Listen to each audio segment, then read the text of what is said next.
The courtroom was quiet in that dangerous way, like the air itself was holding its breath. Marcus Hale stood at the plaintiff's table in a tailored charcoal suit, cufflinks catching the overhead light, jaw set like stone.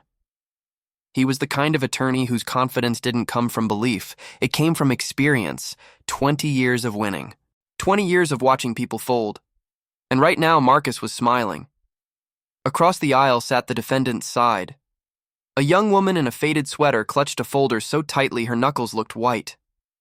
Her hair was pulled back like she'd tried to be neat but didn't have the time or maybe didn't have the money. A cheap ballpoint pen rested on the table in front of her, like a toy placed in the wrong room. Her name, according to the docket, was Claire Monroe. She looked down when Marcus glanced over. She didn't meet his eyes. Marcus leaned toward his co-counsel, a sharp-eyed associate named Rachel Kim, and whispered just loud enough for the nearby press to catch. Who lets someone like that represent herself? Rachel's lips tightened. She was in her early 30s, brilliant, and she hated when Marcus did this. The little humiliations that were always technically legal but morally ugly. Still, she said nothing. She'd tried before. Marcus didn't change. The judge entered. Everyone rose. When they sat, the judge looked at Claire. Ms. Monroe, you're still declining counsel? Claire nodded, voice small. Yes, Your Honor. Marcus stood. Your Honor, my client is bleeding money. We're requesting an expedited schedule. This isn't complicated. Ms. Monroe breached contract, misrepresented her assets, and is now trying to hide behind sympathy. He turned slightly, letting the jurors and the gallery see her. Look at her. This is not a sophisticated business person. This is someone who thought rules didn't apply. Claire flinched. Rachel watched the jury's faces. She saw it. The judgment, the assumptions. Poor equals guilty. Marcus continued, voice smooth as expensive whiskey. We're prepared to end this today. The first 30 seconds of Marcus Hale's opening statement didn't just attack Claire's case, it attacked her worth. And Claire, quiet, trembling, looked like she might break. But then her fingers slid inside the folder, and she touched something the courtroom couldn't see.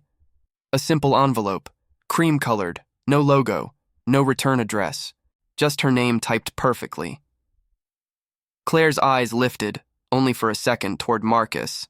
And there was something there. Not fear, calculation. Marcus didn't notice. He was too busy winning. Marcus Hale wasn't always this cruel.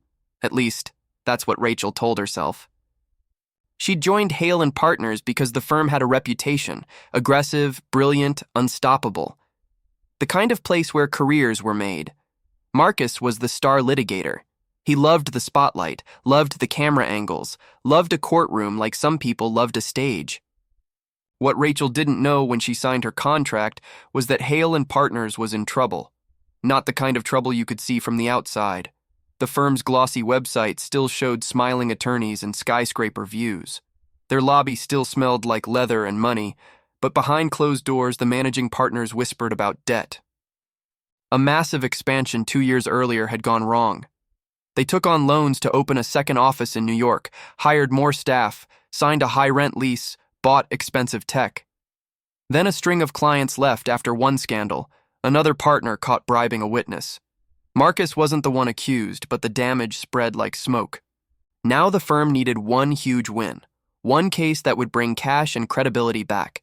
That case was Wexler Industries versus Monroe. Wexler Industries was a mid-sized manufacturing company claiming Claire Monroe scammed them in a consulting agreement, stole proprietary data, and cost them millions. If Wexler won, Hale and Partners would collect a high success fee. If they lost, the firm wouldn't just lose money, they'd lose everything. Rachel knew this because she'd seen the financial reports left on the printer one night, and she'd watched the office manager quietly cry in the break room. Marcus knew too, and it made him desperate. Desperation didn't make Marcus careful. It made him vicious. On the second day of hearings, Marcus decided to crush Claire publicly. He paced in front of the jury box, holding up exhibits like trophies.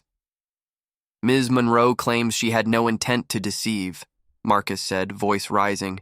Yet she provided false credentials, She claimed she had a team. She billed high fees. And now she sits here in a thrift store sweater, expecting us to believe she's some innocent victim. Claire's face flushed. Rachel felt her stomach tighten. She leaned in. Marcus, don't do that. The judge, Marcus cut her off quietly. Let them see what she is. Claire stood for her turn, hands shaking. She cleared her throat. Your Honor, she began.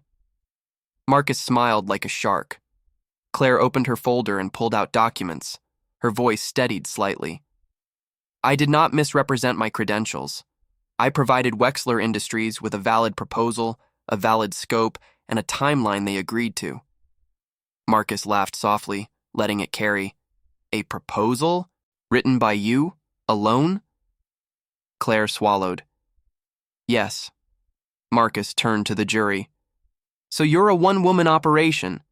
Somehow you were going to modernize a manufacturing company's supply chain by yourself. A few people in the gallery chuckled. Claire's eyes flicked to the judge, then to the jury. I didn't need a team.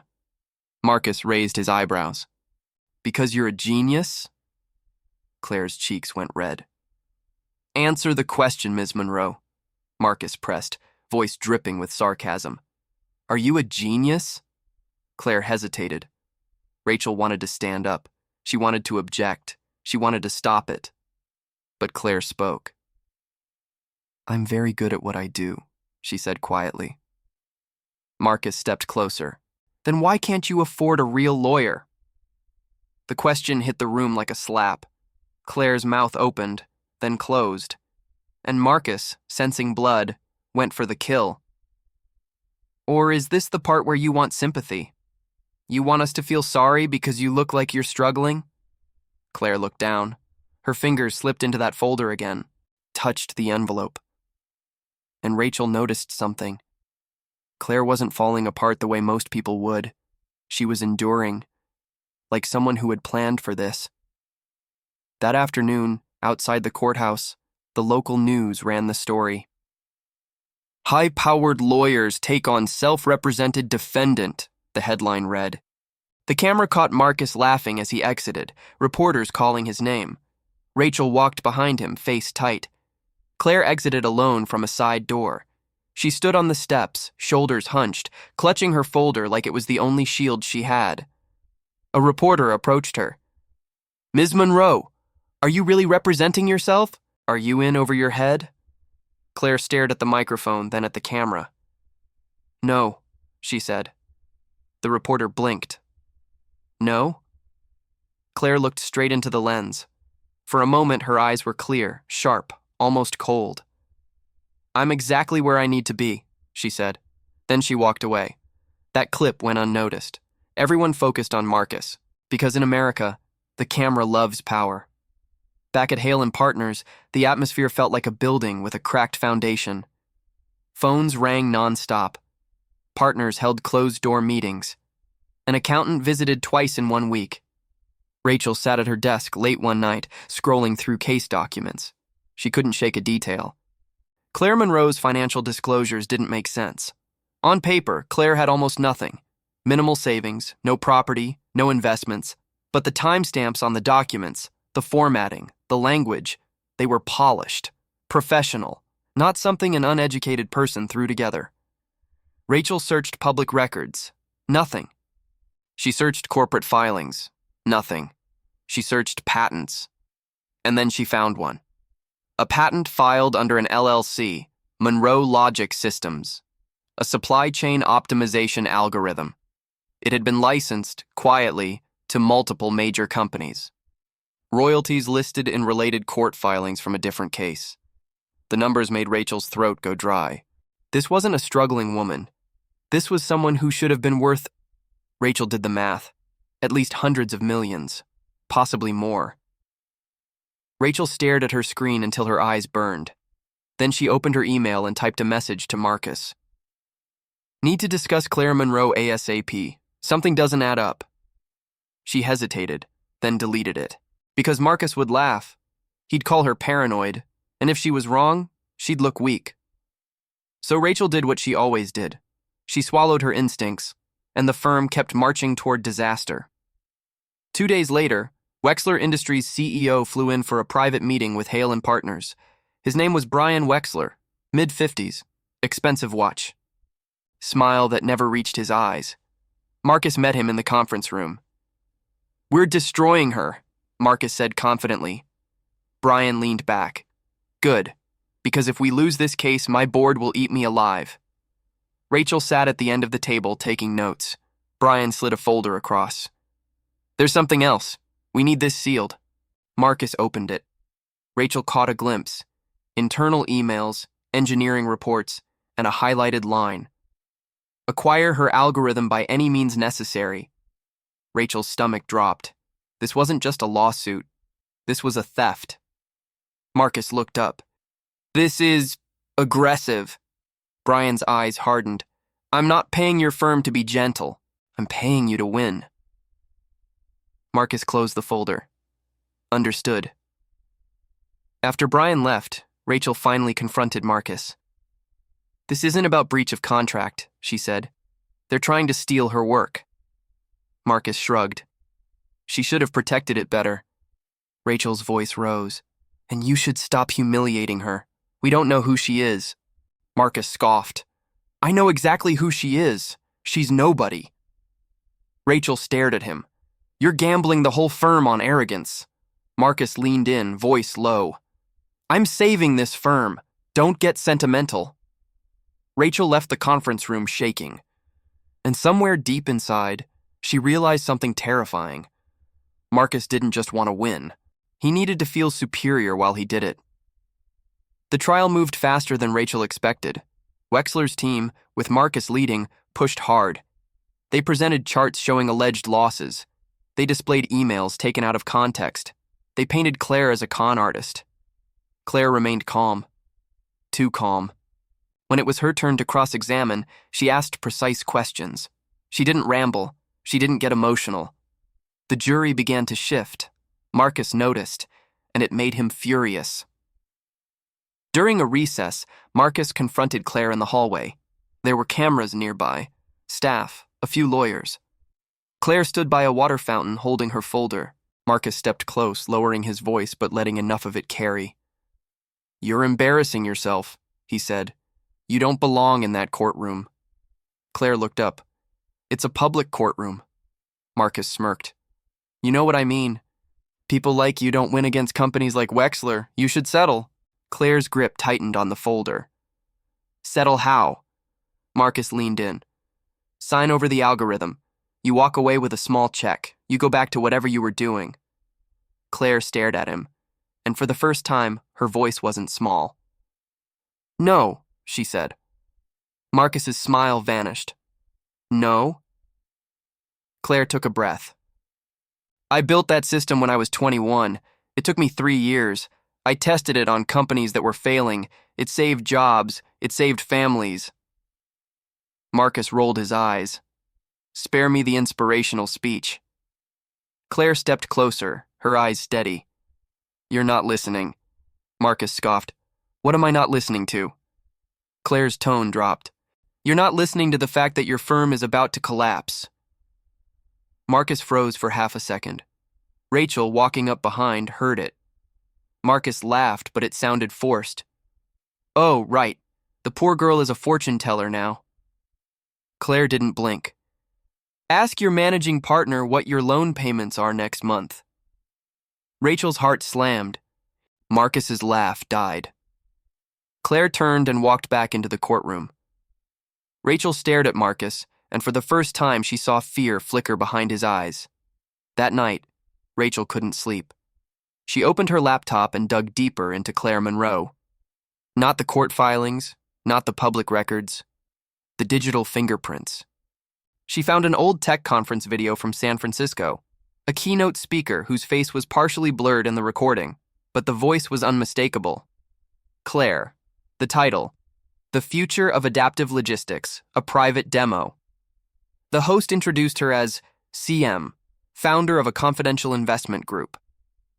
Comments below speculated wildly. "Is that the ghost investor?" "I heard she bought a bankrupt company and flipped it." Rumor, she's worth billions. Rachel's hands trembled. She clicked another link. An SEC filing. An investment entity, Monroe Capital Holdings. Beneficial owner, Claire Monroe. Value, $4 billion. Rachel sat back, dizzy. Claire wasn't just wealthy. She was powerful, and she had chosen to look poor, chosen to stand alone, chosen to let Marcus humiliate her on camera. Why? Rachel stared at the screen as an idea formed. Claire wasn't defending herself, she was baiting them. The next day was closing arguments. Marcus stood before the jury like a man trying to convince himself as much as them. He spoke about contracts, responsibility, fraud. He ended with a line that made Rachel's skin crawl. Some people think they can cheat the system and then hide behind hardship, but the law doesn't care about appearances. Claire stood for her closing. She didn't pace. She didn't raise her voice.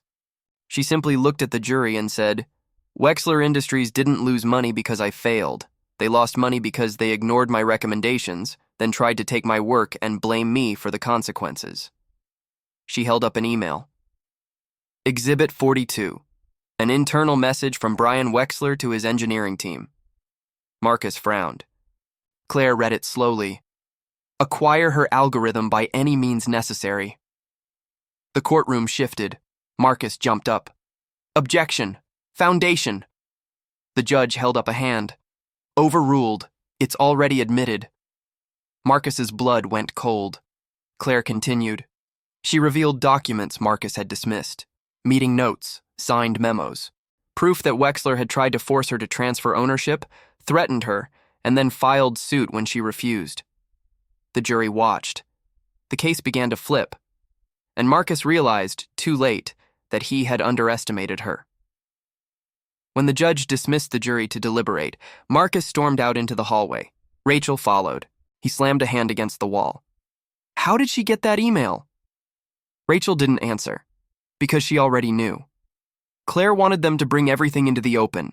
Claire wanted them to show their hand, because she had been building a bigger case the whole time. The verdict came back in under 3 hours. Not liable. Claire Monroe won. Wexler Industries was ordered to pay damages. And the judge added something unusual. A referral to the U.S. attorney for possible corporate misconduct.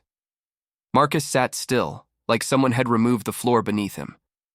Reporters rushed outside. Wexler's CEO looked like he might collapse. Claire walked out calmly. A reporter shoved a microphone toward her. Ms. Monroe, do you have a statement? Claire looked into the cameras. Yes, she said. Then she reached into her folder and pulled out the cream-colored envelope. She held it up. This, she said, is why I came here alone. Marcus, standing nearby, stared. He didn't know what it was, but something in Claire's face told him it was a weapon.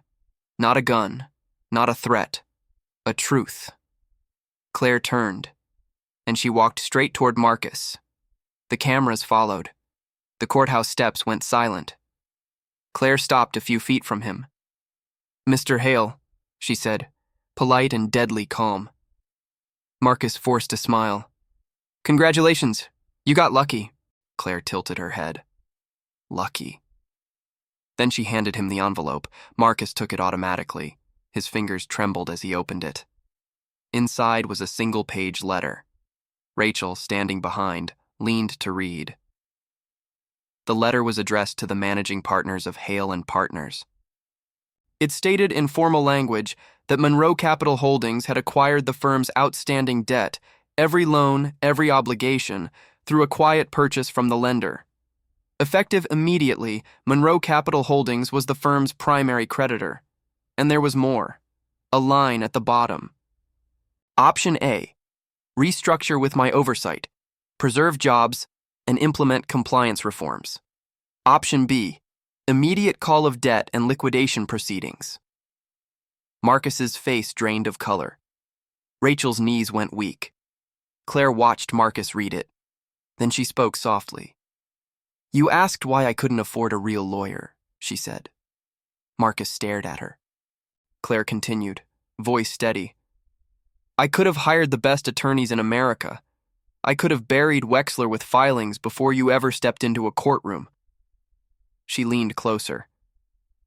But I needed to know who would choose cruelty when they thought no one important was watching. Marcus swallowed hard. Who are you? Claire's gaze didn't move. I'm the person deciding whether your firm survives, she said. A reporter gasped. The cameras zoomed in. Marcus tried to speak, but his mouth opened and no sound came. Claire took a step back and addressed Rachel, not Marcus. Ms. Kim, she said. Rachel blinked. Yes? I read your motions, Claire said. The ones you drafted. The objections you tried to raise. Rachel was stunned. How? Claire held up a finger. You're talented, and you still have a conscience. Claire looked back at Marcus. You, she said quietly, treated me like I was invisible. That's the real lawsuit. Marcus's voice cracked. We can negotiate. Claire nodded once. We will. She turned to the cameras. By the end of this week, she said, Hale and Partners will either become a firm that serves justice or it will close its doors. Then she walked away. Not hurried, not triumphant, just certain. Inside the firm, panic exploded. Partners called emergency meetings. Associates whispered in hallways. The office manager cried again, this time in relief and terror mixed together.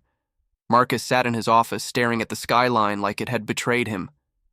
Rachel stood in the doorway. You were wrong, she said. Marcus didn't respond. Rachel stepped in. You mocked her because you thought she was powerless. Marcus finally spoke, voice hollow. I didn't know. Rachel's eyes hardened. That's the point. You didn't think you needed to know.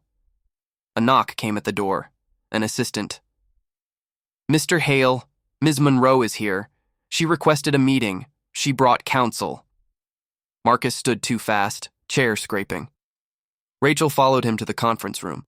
Claire entered wearing the same faded sweater, but now, behind her, were two attorneys in crisp suits, not from Chicago, from New York, the kind of lawyers whose hourly rate could pay a year's rent. Claire sat at the head of the table as if it belonged to her, because now, in a way, it did. She looked at Marcus. Option A, she said.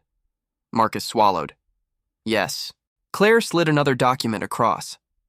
First, she said, you resign as lead litigator, effective immediately. Marcus's eyes widened. You can't. Claire's attorney spoke calmly. She can. She owns the debt. She can call it today. Marcus looked at Rachel, desperate. Rachel didn't save him. Claire continued. Second, she said, Rachel Kim becomes interim head of litigation. Rachel's breath caught. What? Claire nodded. You tried to do the right thing. You'll be the standard now. Marcus's face twisted with humiliation. Claire leaned forward. Third, she said, we implement a pro bono program. Real one, not PR. She paused. And fourth, she said, you will personally apologize to every person you humiliated in that courtroom, starting with me. Marcus stared. His pride fought for oxygen. Then he looked around. He saw the partner's fear. He saw Rachel's calm strength. He saw Claire's patience, cold, controlled, and he understood. The power had changed hands. Not because Claire demanded respect, but because she had earned leverage. Marcus stood. He turned to Claire. I'm sorry, he said. The words sounded unfamiliar coming from him. Claire didn't smile. She simply nodded once. Good, she said. Now do better. Over the next month, Hale and Partners transformed. Rachel led litigation with a different kind of strength. She pushed excellence without cruelty. She rewarded preparation, not ego. Marcus, stripped of his spotlight, took on internal compliance and training. At first, he resented it. Then, slowly, he started to see what he had become. He remembered faces, clients he dismissed, witnesses he intimidated, opponents he humiliated. He realized he'd been winning cases while losing himself. Claire didn't stay in the office. She didn't need to. She checked in through quarterly reviews, her investment team tracking reforms. And once, late one evening, Rachel found Claire alone in the lobby. Claire looked up at the firm's name on the wall. "You didn't have to save us," Rachel said. Claire's expression softened just slightly. "I didn't save a firm," Claire said. "I saved the people in it who couldn't afford for it to collapse." Rachel hesitated. "Why the sweater? Why let him do all that?" Claire took a breath. "Because power reveals character," she said, "and I needed the truth." Rachel nodded slowly. Claire looked at her. "Promise me something." "What?" "Don't become him," Claire said. Rachel's voice was quiet. "I won't." Claire turned to leave. At the door, she paused. "And Rachel," she added, "never underestimate someone just because they look like they're struggling." Then she walked into the night. The lesson wasn't that Claire was secretly rich. The lesson was that Marcus treated her like she wasn't human before he knew her net worth. And that's the most dangerous kind of judgment. Because one day, the person you dismiss might be the person who holds your future. Not because they want revenge, but because they have the power to demand something better. And if you're lucky, if you're truly lucky, they'll choose to teach you instead of destroy you.